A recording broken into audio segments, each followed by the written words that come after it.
कृष्ण और रुक्मिणी। विदर्भ देश के राजा भीष्म के 5 पुत्र और एक पुत्री थी। पुत्री का नाम रुक्मिणी था, जो समकालीन राजकुमारियों में सर्वाधिक सुंदर और सुशील थी। उससे विवाह करने के लिए अनेक राजा और राजकुमार आए दिन विदर्भ देश की राजधानी की यात्रा करते रहते थे। उन दिनों कृष्ण के रूप, सौंदर्य, गुणों और पराक्रम की गाथाएं समस्त भरत खंड में गूंज रही थी। राजकुमारी रुक्मिणी अपनी किशोरावस्था से ही कृष्ण के संबंध में सुनती चली आई थी, इसलिए उसके मन में कृष्ण के लिए एक विशिष्ट स्थान बन गया था। फिर जब वह युवती बन गई तो उसने अनुभव किया कि तीनों लोक में कृष्ण से श्रेष्ठ वर उसके लिए कोई नहीं हो सकता, इसलिए उसने मन ही मन कृष्ण को अपना पति मान लिया।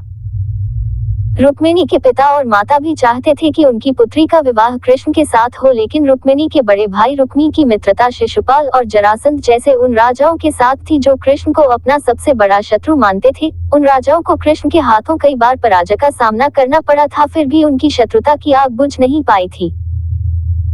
जब रुक्मी को ये पता चला कि उसकी बहन कृष्ण के साथ विवाह करना चाहती है और उसके माता पिता भी इससे सहमत हैं, तो उसने एक दिन राजसभा में घोषणा कर दी कि उसकी बहन रुक्मिणी का विवाह चेदी देश के राजा शिशुपाल के साथ होगा। इस घोषणा के साथ ही उसने अपने पिता भीष्म को धमकी दे डाली कि अगर उन्होंने उसकी घोषणा का विरोध किया तो वह उन्हें राज सिंहासन से हटाकर राज्य पर अधिकार कर लेगा और फिर जबरदस्ती रुक्मिणी का विवाह शिशुपाल के साथ कर देगा।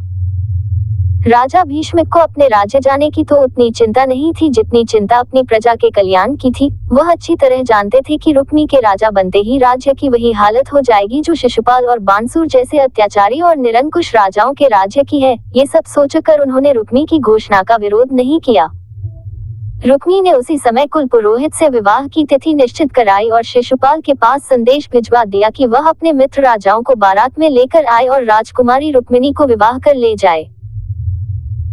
जब रुक्मिणी को अपने बड़े भाई की इस करतूत का पता चला तो वह बहुत दुखी हुई। उसने मन ही मन कृष्ण को अपना पति मना लिया था और यह आर्य कन्याओं के धर्म के विरुद्ध था कि जिसे वह पति के रूप में वरण कर ले, उसके होते हुए किसी दूसरे व्यक्ति को अपना पति बनाए। सोच विचार करने के बाद उसने अपने एक विश्वस्त ब्राह्मण को बुलाया और उससे कहा कि वह द्वारिका में कृष्ण के पास जाए और उन्हें ये संदेश दे दे कि रुक्मिणी वर्षों पहले से उनका अपने पति के रूप में वरण कर चुकी है, लेकिन उसका बड़ा भाई रुक्मी बलपूर्वक उसका विवाह शिशुपाल के साथ कर देना चाहता है, इसलिए कृष्ण आए और उसका हरण करके ले जाएं। यदि वह न आए तो वह अपने प्राणों का अंत कर देगी।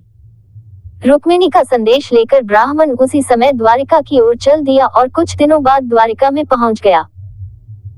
जब कृष्ण को उस ब्राह्मण द्वारा रुक्मिणी का संदेश मिला तो कृष्ण ने उसे वचन दे दिया कि भले ही शिशुपाल, जरासंध आदि राजाओं की विशाल सेनाओं से उन्हें भीषण युद्ध क्यों न करना पड़े, वह उसे उन सब के बीच से उठा लाएंगे।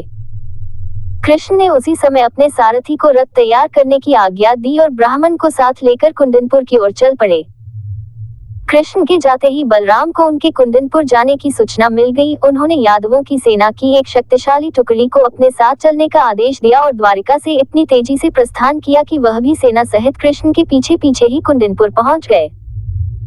कृष्ण और बलराम के पहुंचने से पहले ही शिशुपाल अपने साथी राजाओं की विशाल सेनाओं के साथ कुंदनपुर पहुंच चुका था। शिशुपाल के मित्र जरासंध, शाल, पौंड्रिक, दंत, वकब और विदुरथ आदि अनेक राजाओं की कई अक्षौहिणी सेना बारात में सम्मिलित थी।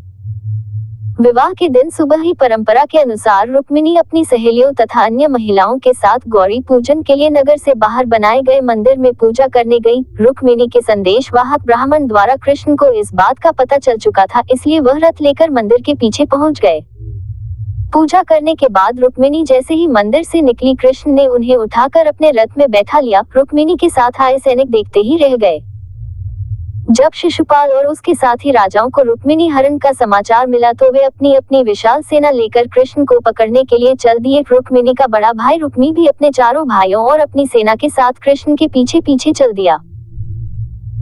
नगर से कुछ दूर निकलते ही यादवों की सेना दिखाई देने लगी। अपने पीछे आती हुई सेनाओं को देखते ही बलराम ने अपनी सेना को आदेश दिया कि आक्रमणकारी सेनाओं को खदेड़कर भगा दो। यादव सेना के सैनिकों ने पलटकर आक्रमणकारी सेनाओं की भीषण बाण वर्षा का उत्तर देना आरंभ कर दिया। देखते ही देखते भीषण संग्राम होने लगा। यदुवंशियों की थोड़ी सी सेना ने शिशुपाल, जरासंध और उनके साथी राजाओं की विशाल सेनाओं पर इतनी भयंकर बाण वर्षा की कि वे सिर पर पांव रखकर भागने लगी। अपनी सेनाओं का संहार होते और उन्हें भागते देख शिशुपाल और उसके साथी राजा भी अपने प्राण बचाकर भाग गए। शिशुपाल और उसके साथी राजाओं की सेनाओं को पीठ दिखाकर भागते देख रुक्मी के क्रोध की कोई सीमा न रही। वह अकेला ही कृष्ण का पीछा करने लगा।